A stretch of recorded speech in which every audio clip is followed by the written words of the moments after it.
Hello friends. आज से हम हमारी एंडोक्राइन फार्माकोलॉजी की शुरुआत कर रहे हैं। आज हम केवल डायबिटीज़ के बारे में समझेंगे, टाइप्स ऑफ डायबिटीज़। ठीक है, चलिए।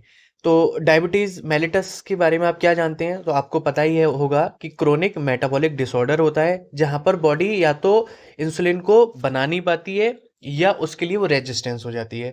अगर इन दोनों में से कुछ भी काम हो गया तो क्या होगा? हाइपर ग्लाइसीमिया हो जाएगा। अगर हाइपर ग्लाइसीमिया आपने ट्रीट नहीं करा तो वो कई सारे ऑर्गेन्स को डैमेज कर सकता है। दैट इज डायबिटिक नेप्रोपैथी हो सकती है, डायबिटिक रेटिनोपैथी हो सकती है या डायबिटिक न्यूरोपैथी होती है। एक छोटी सी बात आगे बढ़ने से पहले आपको भी पता होगा कि जितना इंसुलिन सिक्रीट होगा, इंसुलिन का काम क्या होता है? पहले इंसुलिन का काम होता है ग्लूकोज को कम करना। ठीक है, चलिए। Pathogenesis of type 1 diabetes mellitus. तो सबसे पहले हम डिस्कस करते हैं टाइप 1, जिसमें कि मैं आपको बताऊंगा HLA-DR4 और DR3 ये क्या होते हैं? Specific specific human leukocyte leukocyte antigen होते हैं। और ये कब से होते हैं? बाय बर्थ होते हैं, बाय बर्थ। ठीक है, तो ये जो एंटीजन है, स्पेसिफिक ह्यूमन ल्यूकोसाइट एंटीजन, ये कैसे भी करके ट्रिगर हो जाता है। ट्रिगर का मतलब ये आराम से सो रहा था, किसी ने आके इसको पुश कर दिया, धक्का दे दिया। तो वो कैसे हो सकता है? तो आप बोलेंगे इन्फेक्शन से। कोई इन्फेक्शन हो जाए, इन्फेक्शन में भी कौन सा? कोई वायरल इन्फेक्शन हो जाए या रूबेला हो जाए, तो इस वजह से ये क्या होगा? ट्रिगर हो जाएगा। जब ये एंटीजन ट्रिगर हो गया तो फिर क्या होगा? जो एंटीबॉडीज हैं, रॉन्ग एंटीबॉडीज का फॉर्मेशन हो जाएगा। That is anti islet cell antibodies, anti zinc antibodies transporter और एंटी GAD65 एंटीबॉडी। तो ये वाली एंटीबॉडीज फॉर्म हो जाएंगी। ठीक है, और जब ये फॉर्म हो जाएंगी तब क्या होगा कि जो बीटा सेल्स हैं ये इनका डिस्ट्रॉय होने लगेंगी, ये बीटा सेल्स। और जब बीटा सेल डिस्ट्रॉय होने लगेंगी तो क्या होगा? इंसुलिन का प्रोडक्शन कम होगा। और जब इंसुलिन का प्रोडक्शन कम होगा तो ग्लूकोज का लेवल बढ़ने लगेगा। और जब ग्लूकोज का लेवल बढ़ेगा तो आप बोल दोगे कि भाई इसको तो डायबिटीज मेलिटस हो गया। ठीक है, कौन सा diabetes mellitus? Type 1 diabetes mellitus. ठीक है, टाइप 1 डायबिटीज मेलिटस। तो अगर मैं इसको समराइज्ड करूं तो आप हम बता सकते हो कि सर ये तो रैपिड ऑटो इम्यून डिसऑर्डर है। रैपिड ऑटो इम्यून डिसऑर्डर है। और ये क्या करता है?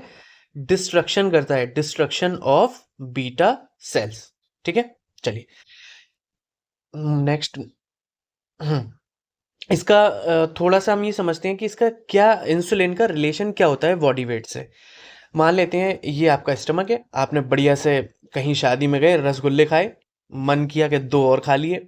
तो क्या हुआ कि ग्लूकोज आएगा इसमें। जब ग्लूकोज आएगा तो कहाँ जाएगा? ये लिवर में जाएगा। और लिवर में जाने के बाद क्या होगा? जो यहाँ पर इंसुलिन ऊपर बैठा हुआ है वो इसको फैटी एसिड और ग्लाइकोजन में कन्वर्ट करा देगा। तो इंसुलिन ने क्या किया कि पहले तो आपकी बॉडी से ग्लूकोज लेकर, ब्लड से ग्लूकोज लेकर लिवर में पहुंचाया, फिर उसने क्या किया? फैटी एसिड और ग्लाइकोजन में कन्वर्ट कर दिया। अब फैटी एसिड किसके लिए रेस्पॉन्सिबल होते हैं? फैट के लिए। तो फैट फॉर्मेशन होगा इसमें। ठीक है, तो हम ये कह सकते हैं कि जितना ज़्यादा इंसुलिन होगा उतना ही फैट का फॉर्मेशन होगा, या कहेंगे फैट बनेगा। अब आप मुझे बताइए कि टाइप वन में क्या हो रहा था? टाइप वन में इंसुलिन कम हो रहा है। इंसुलिन कम हो रहा है तो यहाँ पर बॉडी वेट जो है वो कम होगा या बढ़ेगा? तो ऑब्वियस आप कहेंगे कि बॉडी वेट तो इसमें कम होगा। ठीक है, और ये टाइप 1 डायबिटीज मेलिटस कब हो सकती है? कब होगी? जो भी पेशेंट आएगा वो 25 ईयर्स से कम में ही होगा, मतलब 25 साल से छोटा ही होगा, कम का। ठीक है, और इसमें जो बीटा सेल का डिस्ट्रक्शन कितना हो सकता है जब वो डायग्नोसिस में आएगा? तो आप देखेंगे 80 to 90% उसकी बीटा सेल्स खत्म हो चुकी होंगी। तो अराउंड 10 to 20% बीटा सेल्स केवल बची होंगी। तो ये क्या होता है? एक्यूट होता है, बहुत रैपिडली होता है। ठीक है, चलिए नेक्स्ट हम देखते हैं pathogenesis of type 2 diabetes mellitus. थोड़ा सा हम कॉन्सेप्ट समझेंगे, फिर से हम समझते हैं कि आपने या मैंने यहाँ पर रसगुल्ले खाए, रसगुल्ला या आइसक्रीम खाई, उसमें ग्लूकोज होगा, शुगर होती है, ग्लूकोज है। अब ये ग्लूकोज क्या हुआ, ब्लड में आया, ब्लड में आने के बाद ये आ गया, बढ़िया, कोई दिक्कत नहीं। अब यहाँ पर आपकी बीटा सेल है, बीटा सेल के बाहर एक सेंसर लगा होता है, दैट इज ग्लूट वन। तो उस ग्लूट वन ने सेंस किया कि भाई साहब इन्होंने तो रसगुल्ले खाए हैं खूब सारे, तो अब मुझे अ, उतनी ही मुझे इंसुलिन सिक्रीट करना पड़ेगा। तो ये इंसुलिन सिक्रीट करके, ये पेरीफेरल टिश्यू होते हैं वहाँ ये अ, होता है, ठीक है। तो ये एक कोई पेरीफेरल टिश्यू या आपकी कार्डियक मसल हो सकती है, एडिपोज टिश्यू हो सकता है, कुछ भी हो सकते हैं। तो यहाँ पर इसने बीटा सेल का सिक्रीशन किया। तो बीटा सेल का जब सिक्रीशन हुआ, इंसुलिन आया, रिसेप्टर था वहां पर, रिसेप्टर ने फिर, एक मिनट, रिसेप्टर ने क्या किया, post receptor post receptor signal को एक्टिवेट किया, पोस्ट रिसेप्टर सिग्नल को एक्टिवेट किया। और ये जो पोस्ट रिसेप्टर था, उसने एक और सेंसर को एक्टिवेट कर दिया, that is GLUT four. GLUT four ने क्या किया कि ये जो ग्लूकोज इसमें आया है, ये जो ब्लू कलर का ग्लूकोज है, ये इसने अपटेक कर लिया, अंदर ले लिया, अंदर ले लिया। फिर उसके बाद जो भी यहाँ ग्लूकोज आया, उसका यहाँ पर क्या हो जाएगा, ग्लाइकोलिसिस। ग्लाइकोलिसिस हो गया। ग्लाइकोलिसिस का मतलब यहाँ पर जो ग्लूकोज खाया था, उसका मेटाबॉलिज्म हो गया, ठीक है। फिर से हम समझते हैं कि आपने कुछ भी खाया, उसमें ग्लूकोज था, और ग्लूकोज आया ब्लड में, ठीक है। और ब्लड में आने के बाद यहाँ पर बीटा सेल है, बीटा सेल में एक सेंसर है, that is GLUT one sensor. ये सेंस करता रहता है कि कितना आपके पास ग्लूकोज है, ठीक है। जितना ज़्यादा ग्लूकोज होगा, वो उस हिसाब से बीटा सेल से इंसुलिन को सिक्रीट कराएगा, ठीक है। ग्लूट वन का इतना काम होता है। तो जैसे ही जितना आपने मान लो ज़्यादा खाया, फिर उसके बाद उसने उतना ही ज़्यादा बीटा सेल ने इंसुलिन को सिक्रीट कराया। जब वो इंसुलिन ज़्यादा सिक्रीट हुआ, तो वो रिसेप्टर को एक्टिवेट करेगा, और वो रिसेप्टर का नाम है पोस्ट रिसेप्टर सिग्नल। उसने क्या किया कि ग्लूट फोर एक और सेंसर है, उसको उसने एक्टिवेट कर दिया। अब उसके एक्टिवेट होने के बाद जो जो ग्लूकोज है, वो उसने अपटेक कर लिया, और उसके बाद उसका ग्लाइकोलिसिस कर दिया। ग्लाइकोलिसिस बोले तो उसका मेटाबॉलिज्म हो गया। तो इस तरीके से काम होता है। लेकिन अब टाइप टू डायबिटीज का इससे क्या मतलब है, ये तो बेसिक था। इसका मतलब समझते हैं। कोई हम उदाहरण लेते हैं, कोई एक पर्सन का हम नाम ले लेते हैं, चलिए हमजा अली नाम ले लेते हैं, हमजा अली। तो हमजा अली क्या है, क्रोनिक एल्कोहलिक हैं, स्मोकिंग करते हैं बहुत, स्ट्रेस बहुत लेते हैं, और उनकी फैमिली में भी कभी डायबिटीज मेलिटस था, ठीक है। अब इतनी सब इनकी गंदी आदतें हैं कि सेडेंट्री बहुत ज़्यादा लाइफ स्टाइल चल रही है, तो इसमें जो पोस्ट रिसेप्टर सिग्नल है, पोस्ट रिसेप्टर सिग्नल है, वो डिम हो जाता है। पोस्ट रिसेप्टर कौन सा था, ये वाला। अब आप सोचिए कि ये वाला रिसेप्टर अगर डिम हो गया, तो जब डिम हो गया, तो उतना ही वो ग्लूट फोर को वो एक्टिवेट नहीं कर पाएगा। जब वो एक्टिवेट नहीं कर पाएगा, तो क्या इसमें ग्लूकोज अंदर भी नहीं आ पाएगा, ठीक है। और जब अंदर नहीं आ पाएगा, तो क्या होगा, वो ब्लड में ही पड़ा रहेगा, ठीक है। तो ये इसमें टाइप टू में ऐसा होता है, ठीक है। तो जो पोस्ट रिसेप्टर सिग्नल हैं, वो वीक हो जाती हैं, डिम हो जाते हैं, वीक हो जाते हैं। फिर जब पोस्ट रिसेप्टर सिग्नल डिम हो गया, तो उससे क्या होगा, बीटा सेल्स जो थी, वो ओवरवर्क करेंगी। अब ओवरवर्क क्यों करेंगी, क्योंकि उन्हें कॉम्पनसेट करना होगा प्रोडक्शन ऑफ इंसुलिन। अब वो रात दिन खूब मेहनत करेंगी। इससे क्या होगा, इंसुलिन को बढ़ा देंगी। जब इंसुलिन बढ़ेगा, तो अब मुझे बताइए, इस पेशेंट में वेट गेन होगा या लॉस होगा, बताइए। मैंने बताया था, इंसुलिन जब भी बॉडी में ज्यादा होगा, तो वेट गेन होगा, वेट बढ़ेगा। चलिए, अब दूसरी कंडीशन में आते हैं इसी पेशेंट की। फिर क्या हुआ, बीटा सेल ने ओवरवर्क किया 10 से 15 साल। फिर क्या हुआ, 50% जो बीटा सेल थी, वो एग्जॉस्ट हो जाएंगी। अब वो कहेंगी, भाई साहब अब हमसे काम नहीं हो रहा, हम तो अब थक गए। तो जब वो थक गए, काम कर नहीं पाए, तो क्या होगा, कॉम्पनसेशन ग्लूकोज ऑफ मेटाबॉलिज्म कम हो जाएगा। जब कम हो जाएगा, तो ग्लूकोज का लेवल भी बढ़ने लगेगा। ऐसा नहीं कि तुरंत बढ़ जाएगा, लेकिन ग्रेजुअली बढ़ता रहेगा। तो इसी कारण से क्या होगा, टाइप टू डायबिटीज मेलिटस हो जाएगा, ठीक है। तो इसमें अगर उम्र की बात की जाए, उम्र की, तो ये कब होगा, अराउंड आफ्टर 45 ईयर्स। जो भी पेशेंट होगा, वो 45 ईयर्स। और अगर डायग्नोसिस की जाए बीटा सेल की, जब इस कंडीशन में वो आएगा, तो अराउंड 50% उसकी बीटा सेल खत्म हो चुकी होंगी। और इसमें अब आप बताइए मुझे, कि वेट अब बढ़ेगा या घटेगा, तो आप कहेंगे कि भाई इसमें तो वेट बढ़ेगा ही, हमने अभी पढ़ा था। ठीक है, चलिए नेक्स्ट। ये मैंने थोड़ा सा लिख दिया ग्लूट 1 और ग्लूट 4, आप थोड़ा कंफ्यूज ना हो इसीलिए लिख दिया कि ये क्या है, बेजल ग्लूकोज अपटेक के लिए होता है ग्लूट 1, जो कि कंटिन्यूअस काम करता रहता है, सेंस का काम है उसका। ठीक है, लेकिन जो ग्लूट 4 है वो क्या है, पोस्ट मील अपटेक, आपने खाना खाया उसके बाद वो काम करना शुरू करता है, थोड़ा सा आप बैक जाके देखेंगे तो समझ में आएगा। तो ये नॉट इंसुलिन डिपेंडेंट होता है, ग्लूट 1 को कोई मतलब नहीं इंसुलिन से, बस वो सेंस करने का काम करता है। लेकिन जो ग्लूट 4 है वो डिपेंडेंट होता है इंसुलिन पे, कि जितना ज्यादा इंसुलिन आएगा उतना ही ज्यादा वो ग्लूकोज को अंदर लेगा। ध्यान से फिर समझना उसको। फिर ग्लूट 1 में और क्या देख सकते हैं, मेंटेन करेगा ग्लूकोज की सप्लाई। ठीक है, लेकिन ये जो ग्लूट 4 है वो क्या करेगा, लो करेगा ब्लड ग्लूकोज आफ्टर मील्स। ठीक है, चलिए नेक्स्ट हम मूव करते हैं pathogenesis of 1.5 type of diabetes mellitus. इसमें दो तरह की हैं, latent auto immune diabetes of adults, इसका लाडा है, इसको लाडा बोलते हैं। तो ए से एडल्ट आप समझ पा रहे होंगे, लेटेंट, लेटेंट का मतलब होता है छुपा हुआ, हिडन। ठीक है, तो हिडन समझ में आएगा अभी। तो जो लाडा है वो क्या है, slow autoimmune destruction of beta cell, इसमें याद रखना है। लेकिन जो पेशेंट होगा वो इनिशियली आएगा आपके पास, तो उसमें क्या होगा, वो सबसे पहले क्या होगा, 25 साल से ज़्यादा का होगा, 25 साल से ज़्यादा का होगा। और जब 25 साल से ज़्यादा का होगा तो आपके दिमाग में आएगा कि यार ये तो मुझे लग रहा है feels like type 2 diabetes mellitus, क्योंकि हमने टाइप 2 डायबिटीज़ में यही तो पढ़ा था कि जो पेशेंट आएगा जिसको डायबिटीज़ है 25 साल के बाद, उसको टाइप 2 में पढ़ा था। लेकिन जो हमने टाइप 1 में क्या पढ़ा था, टाइप 1 में पढ़ा था वो जो पेशेंट है वो 25 की एज से पहले ही आएगा। ठीक है, चलिए लेकिन क्या होगा कि जब इसका ऑटो इम्यून डिस्ट्रक्शन होने लगेगा, ऑटो इम्यून डिस्ट्रक्शन होगा लेटर ऑन, तो क्या होगा, ये टाइप 1 की तरह आपको पता चल जाएगा, टाइप 1 डायबिटीज मेलिटस। ठीक है, नेक्स्ट केपीडी, केपीडी इसकी फुल फॉर्म है किटोसिस प्रोन डायबिटीज, ठीक है।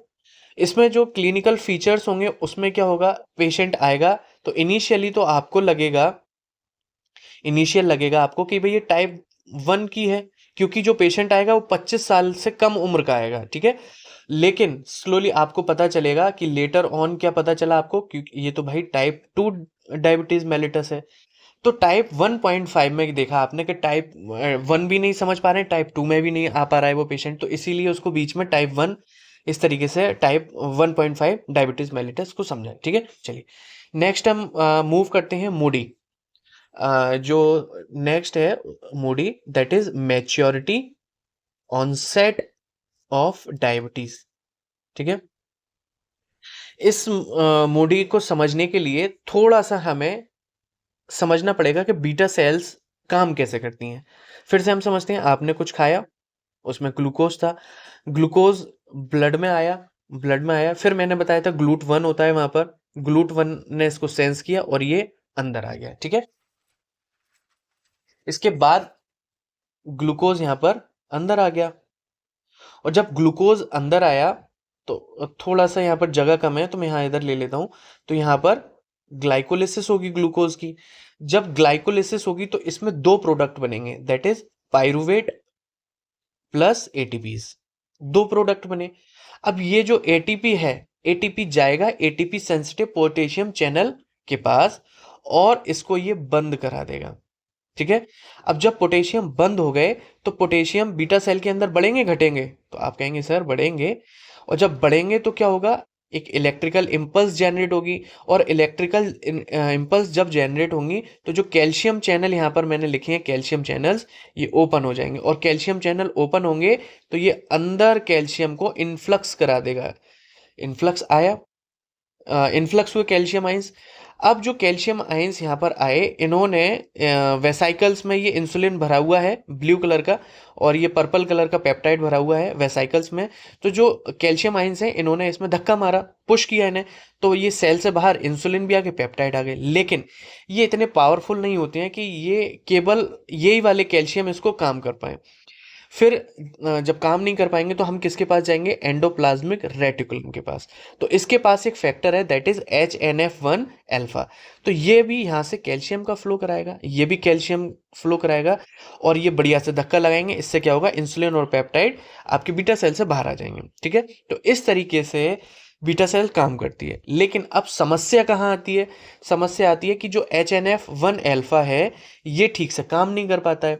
अब जब ये काम नहीं कर पाएगा तो इस वजह से कैल्शियम आयन भी ज़्यादा नहीं आएंगे। जब कैल्शियम आयन नहीं होंगे तो इंसुलिन भी बाहर अच्छे से सिक्रीट नहीं हो पाएगा, सिक्रीशन नहीं हो पाएगा। तो इसीलिए इसको मैच्योरिटी ऑनसेट ऑफ डायबिटीज बोलते हैं। ठीक है, चलिए थोड़ा सा अब हम समझते हैं, इसको हम बोलते हैं ऑटोसोमल। ऑटोसोमल डायबिटीज होती है, ऑटोसोमल डिसऑर्डर है। तो ऑटोसोमल से आपको एक बात भी पता चलेगी कि ये सबसे पहले किससे हो रही होगी, 3 जनरेशन में होगी पहले तो। ये 3 जनरेशन तक चलेगी। सबसे पहले क्या होगी, ग्रैंडफादर दादाजी को भी होगी, दादाजी के बाद पिताजी को भी होगी, फादर को, और फिर सन को। तो ये क्या है, ऑटोसोमल डिसऑर्डर है। और ये कोई भी जेनरेशन को स्किप नहीं करती है। तो हम लिख सकते हैं does not skip the generation. ठीक है, तो ये हमने पढ़ा। और इसमें हम और भी कुछ समझ सकते हैं। इसकी जो एज होगी, एज भी जो 25 साल के बाद ही होगी। ठीक है, और जो बीटा सेल का इसमें मास होगा, क्या बीटा सेल यहाँ पर डिस्ट्रक्शन हो रहा है बीटा सेल का, तो आप कह रहे हैं नहीं, तो यहाँ पर बीटा सेल नॉर्मल रहेंगी, क्योंकि इसमें केवल और केवल कहाँ समस्या आ रही है, HNF1 अल्फा कम होने लगा है। ठीक है, चलिए। और अगर आपसे पूछा जाए कि इसको ट्रीट कैसे करोगे, आप ट्रीट कैसे करोगे, तो यहाँ पर अब आपको कैल्शियम चैनल सॉरी कैल्शियम आपको बढ़ाने हैं। तो कैल्शियम बढ़ाने के लिए आप क्या करोगे, कैल्शियम बढ़ाने के लिए क्या करोगे कि ये जो ATP सेंसिटिव पोटेशियम चैनल है इसको आप ब्लॉक कर दोगे, ये ब्लॉक कर दोगे। और जब ये ब्लॉक हो गया तो अब यहाँ पर पोटेशियम आयंस और बढ़ने लगेंगे, बहुत खूब बढ़ने लगे। तो फिर क्या होगा, ये जितने ज़्यादा बढ़ेंगे उतनी ज़्यादा ये कैल्शियम चैनल को एक्टिवेट कराएंगे और कैल्शियम आयन आने लगेगा और इसको पुश करके धक्का मार के इंसुलिन का सिक्रीशन कराएगा। ओके, चलिए ये हो गया। नेक्स्ट क्या है, ब्रॉन्ज डायबिटीज। ब्रॉन्ज डायबिटीज किसके द्वारा होती है, कॉज्ड बाय हीमोक्रोमोटोसिस। हीमोक्रोमोटोसिस क्या होता है, हीमोक्रोमोटोसिस होता है iron overload, overload in the body. मतलब कि जो बॉडी है उसमें आयरन का एब्जॉर्प्शन ज़्यादा हो जाता है। जब आयरन का एब्जॉर्प्शन ज़्यादा होगा तो पेनक्रियाज में क्या होगा, वो डैमेज हो जाएंगी बीटा सेल्स, तब डायबिटीज मेलिटस हो जाएगा। और स्किन हो जाएगी ब्रॉन्ज कलर की। क्या क्यों हो जाएगी, क्योंकि बहुत ज्यादा आयरन का डिपोजिशन हो गया है बॉडी में। ठीक है, इसको हम कैसे याद कर सकते हैं, डिपोजिशन ऑफ आयरन, इससे क्या होगा, पेनक्रियाज डैमेज होगा। जब पेनक्रियाज डैमेज होगा तो डायबिटीज होगी, और डायबिटीज हो रही है और डिपोजिशन ऑफ आयरन हो रहा है तो ब्रॉन्ज स्किन होगी। ठीक है, इसीलिए इसको ब्रॉन्ज डायबिटीज भी बोलते हैं। ठीक है, चलिए नेक्स्ट मूव करते हैं टाइप 3 डायबिटीज। तो टाइप 3 डायबिटीज क्या होती है, इनफॉर्मल होती है और रिसर्च के लिए ये टर्म है। तो इसमें क्या होगा, जो ब्रेन है, ब्रेन में इंसुलिन का रेजिस्टेंस हो जाएगा। इससे क्या होगा, जो न्यूरॉन्स हैं वो ग्लूकोज का यूटिलाइजेशन सही से कर नहीं पाएंगे, फिर डायबिटीज हो जाएगा और एल्जाइमर डिजीज हो जाएगी, और इसी को ही हम डिमेंशिया। ठीक है, तो ऐसा ज़्यादा याद नहीं रख पाओ तो ठीक है, बस इतना याद रख लो, टाइप 3 में क्या हो रहा है, diabetes plus Alzheimer diabetes, sorry disease, sorry. चलिए नेक्स्ट हम मूव करते हैं, कुछ डायबिटीज हैं अलग अलग तरह की, जो क्या है, जेस्टेशनल, कुछ गैस्टेशनल बोलते हैं डायबिटीज मेलिटस। ये कब होगा, detected during the pregnancy, pregnancy में होती है ये। तो प्रेगनेंसी में होती क्यों है, क्योंकि प्रेगनेंसी जो हार्मोन होते हैं, जो प्लेसेंटल हार्मोन्स होते हैं, वो इंसुलिन रेजिस्टेंस बना देते हैं बॉडी को, जिससे क्या होगा, मदर का जो पैनक्रियाज है वो कॉम्पनसेट नहीं कर पाएगा। जब कॉम्पनसेट नहीं कर पाएगा तो क्या होगा, ब्लड में ग्लूकोज बढ़ेगा। ठीक है, तो ये जेस्टेशनल होती है, लेकिन क्या है, ये टेम्परेरी होती है। ठीक है, और कब हो सकती है, सेकंड और थर्ड ट्राइमेस्टर में। इससे रिस्क क्या हो सकता है, रिस्क हो सकता है डेवलपिंग ऑफ टाइप 2 डायबिटीज, ये अभी नहीं बाद में हो सकता है। ठीक है, कॉम्प्लिकेशन हो सकता है कि लार्ज बेबी हो सकता है, बर्थ के कॉम्प्लिकेशन हो सकते हैं, या नियोनेटल हाइपोग्लाइसीमिया भी हो सकता है। ठीक है, नेक्स्ट क्या है भाई, डायबिटीज, सेकेंडरी डायबिटीज। इसमें क्या होगा, ये कॉज कैसे हो रही है, due to another disease. Condition और ड्रग। कोई भी डिजीज हो गई हो, कोई कंडीशन बन गई हो ऐसी, या कोई ड्रग हो, उस कारण से भी डायबिटीज हो सकती है, तो उसका नाम है सेकेंडरी डायबिटीज। तो इसमें क्या है, पैनक्रियाटिक डायबिटीज, एंडोक्राइन और ड्रग्स। तो अगर ड्रग्स की बात की जाए तो कौन कौन सी ऐसी ड्रग्स हो सकती हैं, तो स्टेरॉइड हो सकती हैं, स्टेरॉइड से लेने लगा कोई, या थायजाइड्स। थायजाइड्स को थोड़ा सा आपको याद हो हमारा लास्ट लेक्चर डायबिटिक्स का, उसमें मैंने बताया था लूप लूजेस कैल्शियम, लेकिन थायजाइड लूज नहीं कर रहे थे, वो कैल्शियम को अपने पास रख रहे थे। तो शायद अब आप लिंक कर पा रहे हो, मैंने समझाया था वहां पर। ठीक है। और जो एंडोक्राइन में क्या होगा, एंडोक्राइन में क्या हो सकता है, कुशिंग सिंड्रोम होता है। कुशिंग सिंड्रोम में क्या होता है, बेसिकली जो कॉर्टिसोल है वो बढ़ने लगते हैं। जब कॉर्टिसोल बढ़ेंगे तभी एंडोक्राइन डिसऑर्डर के कारण डायबिटीज हो सकती है। और क्या हो सकता है, acromegaly. Acromegaly acromegaly growth hormone के कम होने से होता है या ज्यादा होने से, तो आप कहेंगे ग्रोथ हार्मोन बढ़ जाने से होता है। ठीक है। तो ये सारी बात होंगी। जब इन दोनों के बाद भी एक और पॉइंट हम याद रख सकते हैं कि जो हार्मोन्स क्या करती हैं, ये हार्मोन्स अपोज करती हैं इंसुलिन को। ठीक है। तो इस वजह से भी हो सकता है। फिर क्या है, पैनक्रियाटिक डिजीज। पैनक्रियाटिक डिजीज में भी क्या क्या हो सकती है भाई, तो सबसे पहले पैनक्रियाज में ही इन्फ्लामेशन आ जाए तो उस कंडीशन को हम क्या बोलते हैं, पैनक्रिएटाइटिस। मैं बोल नहीं पाता हूँ, पैनक्रिएटाइटिस। ये क्रोनिक होती है। ठीक है। क्रोनिक होने लगे। फिर पैनक्रिए पैनक्रियाज का भी, पैनक्रियाज में भी कैंसर हो जाए, इस वजह से भी हो जाएगा। तो ये दोनों कंडीशन किसके लिए लीड करेंगी, ये डैमेज कर देंगी भाई बीटा सेल को। और जब बीटा सेल डैमेज हो जाएंगी तो क्या होगा, इंसुलिन घटेगा बढ़ेगा, बढ़ेगा ना, नहीं भाई घटेगा, इंसुलिन घटेगा। ठीक है। ये था। चलिए, तो आज हमने बस इतना ही है इसमें। तो आज हमने जो भी था diabetes, different types of diabetes हमने डिस्कस की। और अब हमारी जो नेक्स्ट क्लास होगी उसमें हम एंडोक्राइन फार्माकोलॉजी का ही पार्ट है, वो भी ऑब्वियस है। उसमें हम डिस्कस करेंगे हार्मोन्स के बारे में। ठीक है। पिट्यूटरी हार्मोन्स, वो अच्छे से डिस्कस करेंगे। ओके। तो हो सकता है आपको ये क्लास हेल्पफुल रही हो। अगर हेल्पफुल रही हो तो प्लीज़ मुझे बताना, मुझे भी अच्छा लगेगा। Okay. Thank you so much. जय श्री महाकाल।